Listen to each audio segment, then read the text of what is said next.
নমস্কার, travel with উর্বির নতুন একটি ব্লগে আপনাদের সকলকে স্বাগত।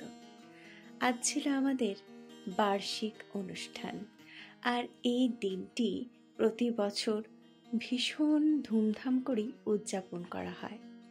ঠিক রথের পরেই এই দিনটি পালন করা হয়, আর যেহেতু বর্ষাকাল, বৃষ্টির মধ্যেই চলেছি সেখানে। এসে পৌঁছেও গেছি, আর দেখছি অনেকেই পৌঁছেছে। আকাশে চাঁদটা কি সুন্দর লাগছে দেখুন।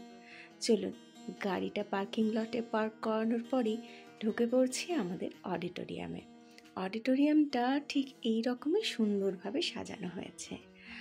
আর এই দুজন, এদের তো ভারী আনন্দ। এখানে কিন্তু আমরা যে কেউ অনুষ্ঠানে পার্টিসিপেট করতে পারি, শুধুমাত্র এইখানে কলোনির বাসিন্দা হতে হবে। আর আমাদের যে কোনো অনুষ্ঠানেই সিআইএসএফের একটি পাহারা থাকে, এবং সেখানে ভীষণ কড়াকড়ি নিরাপত্তার মধ্যেই পুরো অনুষ্ঠানটি সুসম্পন্ন হয়। আমরা পৌঁছে গেছি অডিটোরিয়ামের ভেতরে। সেখানে ঢুকেই দেখলাম অনুষ্ঠান যথারীতি শুরু হয়ে গেছে। অনুষ্ঠানের ভীষণ লম্বা লিস্ট। এটা ৭৮তম বার্ষিক অনুষ্ঠান। অনেকে উপস্থিত হয়েছে, আবার অনেকে এখনও এসে পৌঁছয়নি। যদিও এখানে বিভিন্ন ভাষাভাষীর মানুষের বসবাস, সেই জন্য এখানে বিভিন্ন ধরনের অনুষ্ঠান, কখনো হিন্দি, কখনো বাংলা, এবং বিভিন্ন রকমের প্রাদেশিক নৃত্যের অনুষ্ঠান হয়ে থাকে। ছোটদের জন্য রয়েছে তার নানান আয়োজন, নানা রকম কম্পিটিশনও হয়।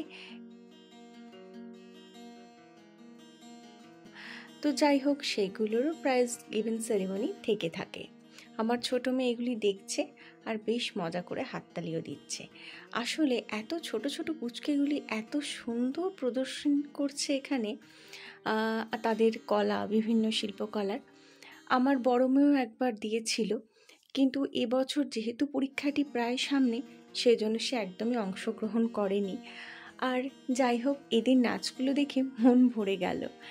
দেখেছেন, এখন কিন্তু অনেকটা ভিড় হয়েছে।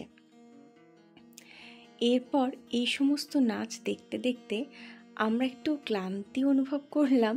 ভাবলাম যাই একটু খাওয়া দাওয়া করি। সেজন্য আমরা বাইরে দিয়ে বেরিয়েছি। আমাদের আজকে রাতে ডিনারেরও ব্যবস্থা রয়েছে।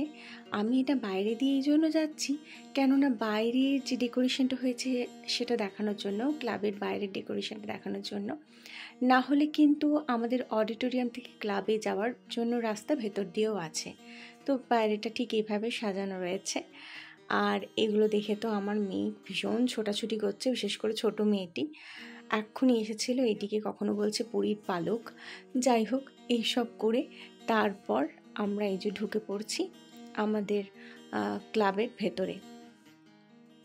সেখানে আজকে ডিনার রয়েছে, এবং পরপর আরও দুদিনেরও ডিনার রয়েছে।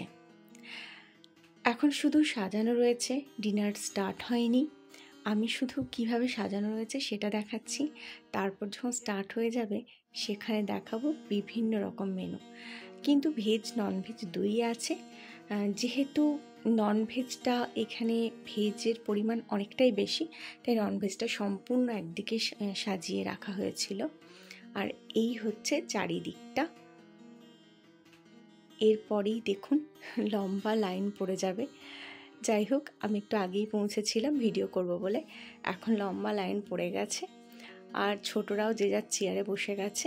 বুফে সিস্টেম, নিজে ইচ্ছে মতো নেওয়া যায়, কিন্তু যেহেতু আমাদের সাহায্য করার জন্য ওখানে লোকও ছিল, তো কচুরি থেকে কখনো বা ছিল ছোলার ডাল, পনির, মিক্সড ফ্রাইড রাইস, আচার, চাটনি, পাঁপড়, পায়েস, হ্যাঁ, চিকেন কষা তো ছিলই, সঙ্গে কিন্তু ছিল পাঁপড় ভাজা, গরম গরম পান্তুয়া, আইসক্রিম, কিছুই বাদ ছিল না। তো যাই হোক, ও আলু ভাজাও ছিল, এটা আমার ভীষণ প্রিয়। এইভাবে খাওয়া দাওয়া চলছিল। পান্তুয়াগুলো গরম গরম তো দারুণ খেতে ছিল। চারিদিকে হই হুল্লোড় মজা করে আজকের সন্ধেবেলাটা কিন্তু একদম দারুণ কাটলো। শেষ পর্যন্ত এইসব কাটিয়ে অডিটোরিয়ামে এখনও প্রোগ্রাম চলছে, কিন্তু ভাবলাম অনেকটাই রাত হয়েছে, তাই বাড়ির পথে রওনা হলাম। আজকের ভিডিও এই পর্যন্তই। ভালো থাকবেন, পাশে থাকবেন, এভাবেই আমার ভিডিওগুলো দেখে আমার সঙ্গে পথ চলুন। নমস্কার।